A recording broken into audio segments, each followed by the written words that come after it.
Muito bem, então eu falei de coesão por referência, coesão por elipse, e agora eu quero falar com vocês sobre coesão por substituição, que é quando eu uso, pelo nome, o nome já diz, né, uma palavra substituindo outra. É diferente da coesão por referência, porque na coesão por referência eu estou falando de uma palavra que não tem sentido próprio. O sentido dela vai depender do que foi dito antes. Na coesão por substituição, não, eu estou falando de palavras com sentido próprio. E aí eu vou usar sinônimos, né? Sinônimo, vocês já estão familiarizados, né? Eu troco uma palavra por um sinônimo. Então, eu estava falando do Papa, se eu falar Papa e falar Francisco, são sinônimos hoje em dia, né? O Papa e Francisco. O nome Francisco significa aí Papa. Sinônimos, enfim. Um outro uso é do hiperônimo. O que é hiperônimo? É quando uma palavra ela é sinônimo de um grupo de palavras.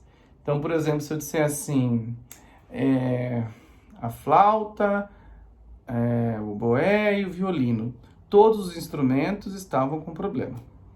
Instrumento é um hiperônimo de flauta, violino, piano, bateria, guitarra, violão, tudo isso. São instrumentos. E todos eles são substituídos pela palavra instrumento. Então, o instrumento é o hiperônimo. Também posso usar metonímia, que é quando eu estou usando uma palavra para representar uma parte para representar o todo. Por exemplo, se eu disser um copo d'água, é uma metonímia, porque o copo não é feito de água, o copo contém água. Então, é o conteúdo pelo contingente. Um contingente é o copo e o conteúdo é o que está dentro. E eu acabo dizendo, me dá um copo d'água, me dá um copo de suco, me dá um copo de chá, alguma coisa assim. Quando a gente fala assim, o Planalto assinou um novo documento. Obviamente não é o Planalto, é o presidente da República que atua e trabalha lá do Palácio do Planalto e assina um documento. Pode ser também direto de Brasília, um novo decreto. Estou dizendo Brasília, eu quero dizer direto da presidência da República, do Poder Executivo, vem um documento, então, um decreto novo. Isso é metonímia, né? Vamos pensar que quando eu estou usando sinônimos, eu tenho algumas possibilidades que enriquecem o meu texto. Eu posso, por exemplo, dar opinião, sem parecer opinião.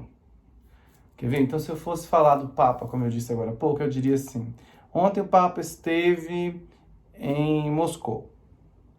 Lá, o maior representante do conservadorismo mostrou-se a favor do celibato. Então, quando eu digo assim, o maior representante do conservadorismo é um sinônimo de Papa. Eu estou retomando a ideia do Papa e eu estou também emitindo uma opinião, sem dizer assim, eu acho que o Papa é muito conservador. Eu estou emitindo uma opinião de forma subliminar ou indireta, mas eu estou fazendo coesão por substituição e estou junto com aquilo emitindo uma opinião minha. No caso, uma opinião desfavorável. Estou depreciando. Poderia dizer assim, ontem o Papa esteve em Moscou. Lá, o grande representante de Deus na Terra disse ser a favor. Tarará. Então agora eu estou dando uma opinião positiva. Estou dando uma opinião favorável. Estou apreciando por meio de um elemento de coesão.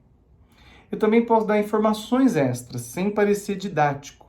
Imagine um jornalista escrevendo um texto para um jornal, ele tem de dar uma informação para o público, mas ele não pode fazer de um jeito que pareça que ele está dizendo que o público não sabe aquilo, como se ele estivesse ensinando o público. Ele tem que dar uma informação ao leitor de uma forma que o leitor pareça que o leitor já sabia aquilo.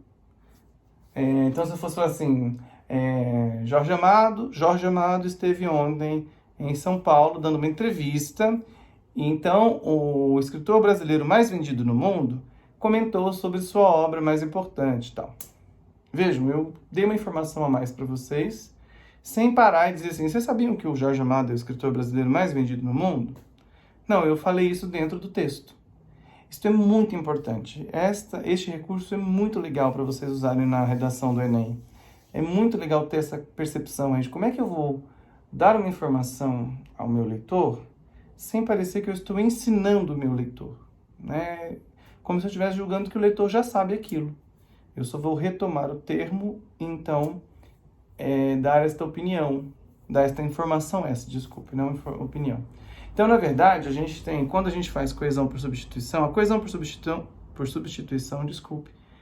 é o recurso mais rico que a gente tem, porque ele mostra que o escritor, né, que o autor do texto tem um vasto vocabulário, tem um vocabulário amplo, consegue dizer as coisas de mais de uma forma.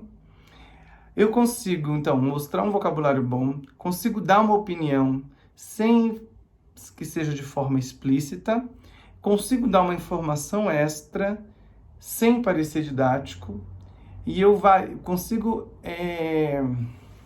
variar muito o texto. Eu consigo deixar o texto muito rico. Então eu posso falar, sei lá, se eu estiver falando de baleias, né? Eu posso falar baleia, mamífero marítimo, cetáceo. Enfim, eu vou usando sinônimos para retomar a palavra baleia e vou mostrando que eu conheço, eu sei do que eu estou falando ali. Eu tenho mais recursos, o texto vai ficando rico. Como é que a gente adquire domínio desses recursos? Pela leitura. Então, aqui eu estou hoje falando para vocês que esses recursos existem. Vocês já usam esses recursos no seu dia a dia, eu tenho certeza disso. Usam na fala de vocês, usam nas conversas de WhatsApp, usam o tempo todo. Agora vocês estão tomando consciência deles e com os nomes certos. Isto vai fazer com que vocês, ao escreverem os seus textos, lembrem-se e observem esses recursos, como é que eles estão sendo usados. Mas para adquirir esta habilidade de forma competente mesmo, o legal é aprimorar a leitura. Então, precisa ler mais. Então, aproveitar a internet para ler notícias, para se informar das coisas, para estar inteirado de vários assuntos, ler livros mesmo, enfim, assistir a coisas interessantes que expandam, né, o universo de conhecimento de vocês.